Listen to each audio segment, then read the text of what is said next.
Media Center World Water Forum ke-10 menyelenggarakan konferensi pers dengan tema persiapan World Water Forum ke-10 dari Indonesia untuk dunia Minggu 19 Mei 2024 bertempat di ruang Media Center Bali Nusa Dua Convention Center. Media Center siap memberikan layanan terpadu bagi jurnalis untuk meliput kegiatan WWF 2024. Menteri Komunikasi dan Informatika Kementerian Komunikasi dan Informatika Republik Indonesia Budi Aris Setiadi menyampaikan penyelenggaraan WWF 2024 memiliki arti penting dalam mendorong komitmen global untuk mengatasi tantangan pengelolaan air. Sebagai salah satu penghasil karbon terbesar, Indonesia memiliki peran strategis untuk mendorong kolaborasi global dalam mengembangkan solusi holistik, komprehensif, dan inklusif.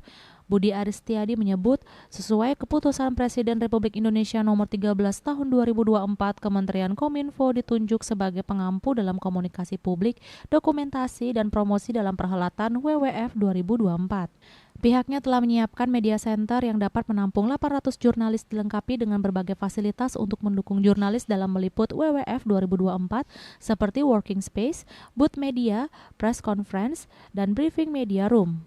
Selain itu, Kominfo juga akan menyediakan dukungan infrastruktur telekomunikasi termasuk pengawasan spektrum, frekuensi radio, dan pemantauan kualitas jaringan.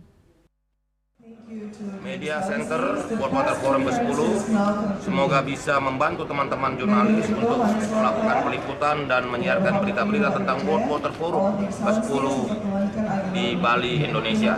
Kita berharap persoalan dan problema kita air di dunia bisa kita atasi bersama. Semoga World Water Forum ke-10 bisa merubah mata air menjadi mata air dari air mata atau air mata menjadi mata air. Direktur Jenderal Kerjasama Multilateral Kementerian Luar Negeri Republik Indonesia Trita Riyad menambahkan, WWF 2024 akan menjadi momen penting bagi Indonesia untuk memimpin diskusi global terkait isu-isu air.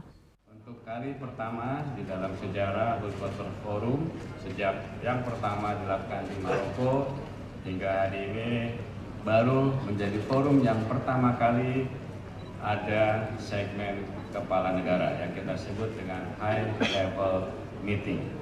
High level meeting sudah dikonfirmasi akan dihadiri oleh perwakilan dari 48 negara dan organisasi internasional.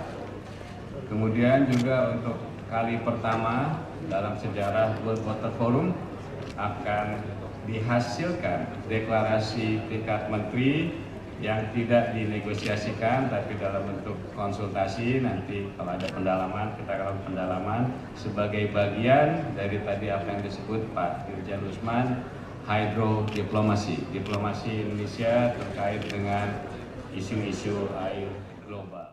Pihaknya menambahkan untuk pertama kalinya WWF 2024 akan menghadirkan segmen khusus untuk kepala negara. Hal ini menunjukkan pentingnya peran Indonesia dalam memimpin isu-isu global terkait air. Diharapkan penyelenggaraan WWF 2024 dapat berjalan sukses dan menghasilkan solusi-solusi konkret serta kreatif bagi penanggulangan masalah air di seluruh dunia. Pihaknya mengajak seluruh pihak untuk memberikan dukungan agar kegiatan ini dapat terjalan dengan baik.